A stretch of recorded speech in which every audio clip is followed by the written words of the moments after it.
un podcast Orso Média.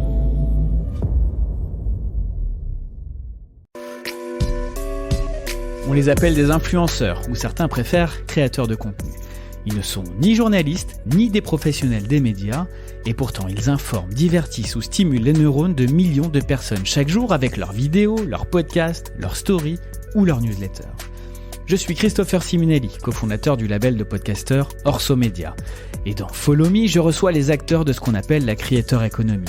Des individus qui se sont constitués médias et qui racontent à mon micro leur parcours, leur quotidien, leur méthode de travail pour mieux comprendre cette révolution et pourquoi pas vous aider à y prendre part. Je crois que ce qui s'est passé avec MeToo et tous les mouvements qui ont suivi ensuite étaient au-delà de nécessaire.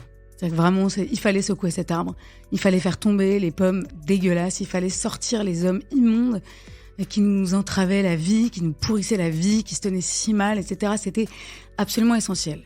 Je crois qu'on ne peut pas passer notre temps non plus à rassurer les autres et à passer notre temps...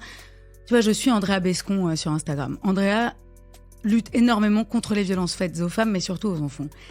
Et il y a quelques temps, elle a fait un post aussi pour dire aux hommes « Arrêtez, on sait que la majorité d'entre vous est juste normale et que vous n'êtes pas tous des agresseurs, des violeurs, des types insupportables. On le sait. Mais ne nous faites pas perdre notre temps à devoir vous expliquer qu'on le sait. Entrez plutôt dans nos rangs pour combattre ce qu'il faut combattre. Et puis c'est tout, le reste...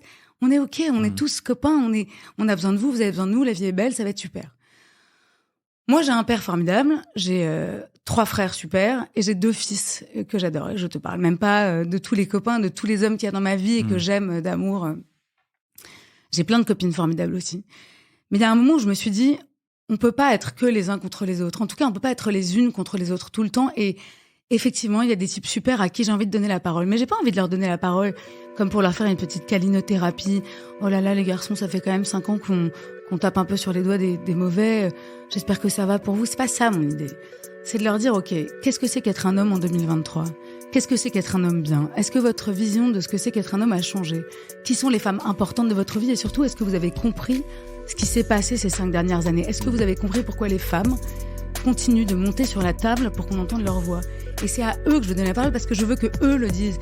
Oui, on comprend très bien pourquoi les femmes se sont rebellées. Oui, on comprend que c'est insupportable que les actrices après 45 ans aient plus de travail et qu'on les mette toujours au rebut. Oui, on l'entend. Et c'est pour ça que j'ai fait ce podcast. C'était pour qu'ils parlent des femmes.